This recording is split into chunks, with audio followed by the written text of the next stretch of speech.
You've used a gas oven before, right? So your propane boat oven should be no different. Well, there are some quirks that you may experience with your Galley oven, especially if it's older. Hi, I'm Nika Waters, and welcome to the Boat Galley podcast. I'm actually filling in for Carolyn Sherlock, who's helping her husband with some medical issues right now.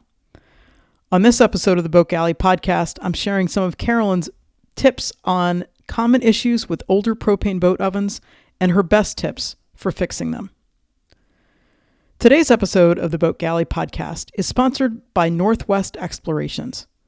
If you're looking for a one-stop shop for all of your Pacific Northwest cruising needs, Northwest Explorations is the place you want to check out.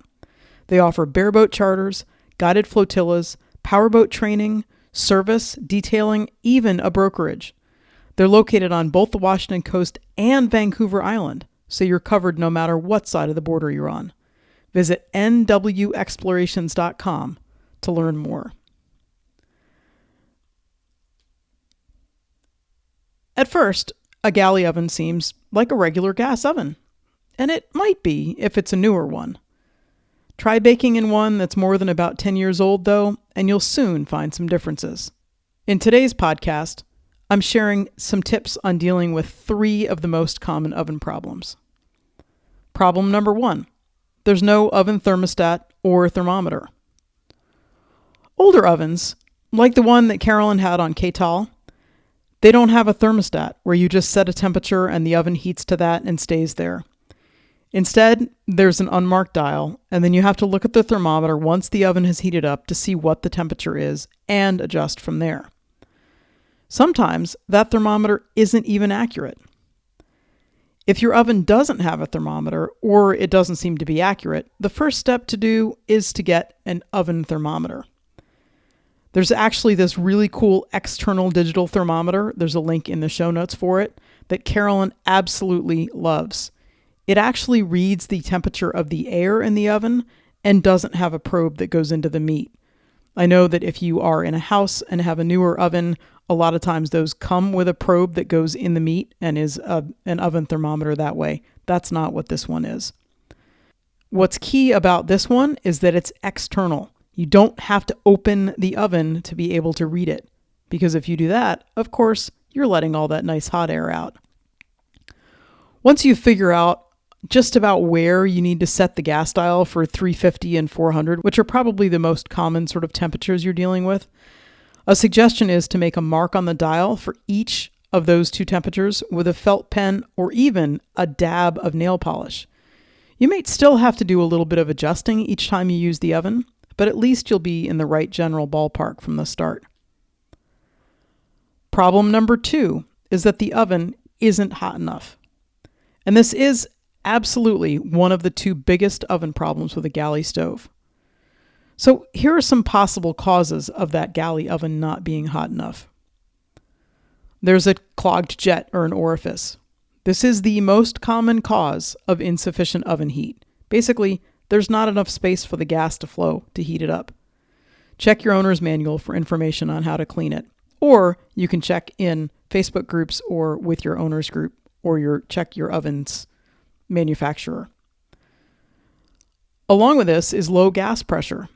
Check the pressure regulator at the tank and verify that it is sufficient and works and is supposed to be where it's going to be with the specs in the owner's manual for your oven.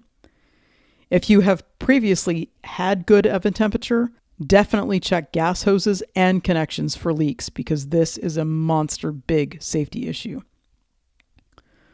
Another issue with the oven not being hot enough is that the heat shield or deflector over the oven flame, it might have gotten warped or even broken, and this will result in the oven not getting up to temperature. The only solution is to buy a replacement part. If your stove or oven is new enough that it came with a heat distribution plate on the lowest oven rack, you've got to use that. It serves a lot of the same kind of purpose as a baking stone in terms of holding in heat and keeping the oven hot enough.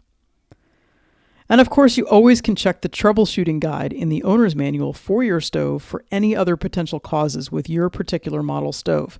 And, check the manufacturer's website to see if it contains additional information. Despite all of this kind of troubleshooting, you might not find a cause. But to cope with low oven temperatures, here are some ideas. One is that you're going to bake the item at the highest temperature that you can achieve, but for a longer time.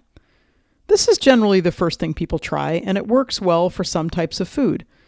It might be a little bit of a drier food result, and it might not have as crunchy an exterior texture, because that's a function of having a higher heat. Meats and vegetables are almost always fine with this approach. Breads are generally okay, although the texture might be affected. It won't have as much rise. Cookie texture will probably be less soft, more of a wafer. A second way to deal with low oven temperature would be to use the broiler if you have one, as well as the oven element to heat up the oven interior to what it should be. Of course, a problem with that is that when you open the door to put the food in, some of that heat will escape. And if you leave the broiler on for a few seconds after you put the food in, it will bring the temperature back up, but you just have to watch that you're not too close to actually burn the top of the food. Anything that has to be baked for more than 10 or 15 minutes, the oven's probably likely to cool down below the desired temperature if you needed to have the broiler on to keep it there. And then the third thing that you can try, and the best answer of all, is to use a baking stone, which is also called a pizza stone. The stone heats up and holds heat as described in an article that is linked in the show notes about using a baking stone. If your oven isn't hot enough, in general, using a baking stone can dramatically improve your results. It will also even out hot spots. Which leads me to actually a second common problem with boat ovens: oven hot spots.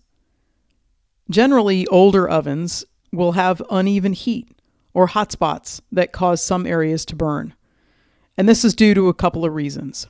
One is a small heat shield over the flame in the bottom of the oven, which means that the heat is concentrated in the center of the oven.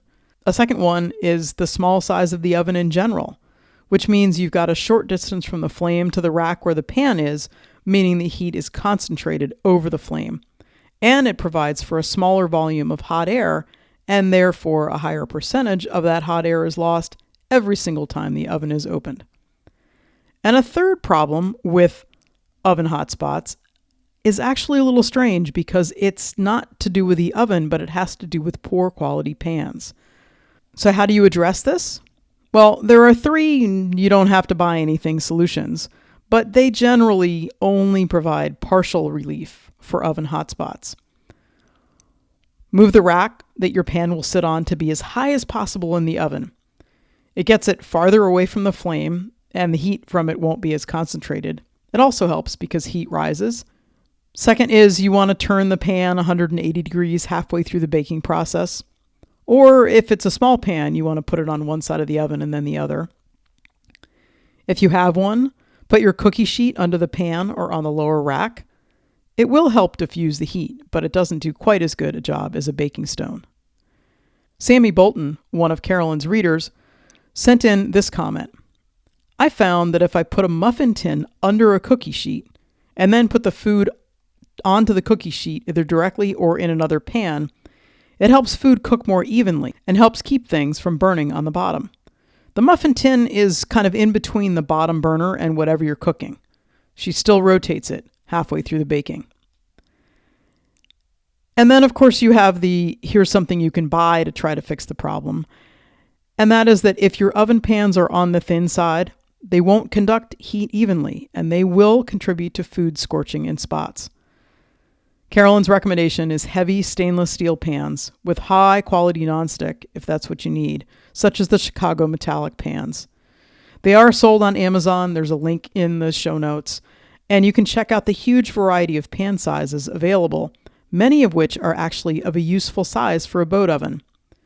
Yep, they are quite a bit more expensive than the Baker's Secret pans that you can buy in every Walmart, but you'll have much, much better results with them.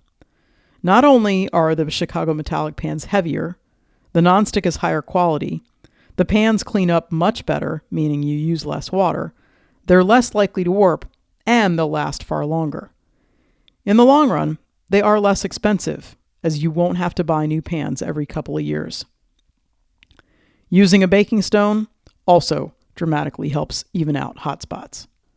One of the things with cruising that's absolutely magical and wonderful is being able to share food that you've made with not only your crew members, but people you're sharing an anchorage with. And I know that both Carolyn and I are looking forward to sharing an anchorage with you sometime down the line. Thank you so much for listening to the Boat Galley podcast. Never miss our encouragement and helpful tips. Subscribe today in your favorite podcast app so you never miss an episode.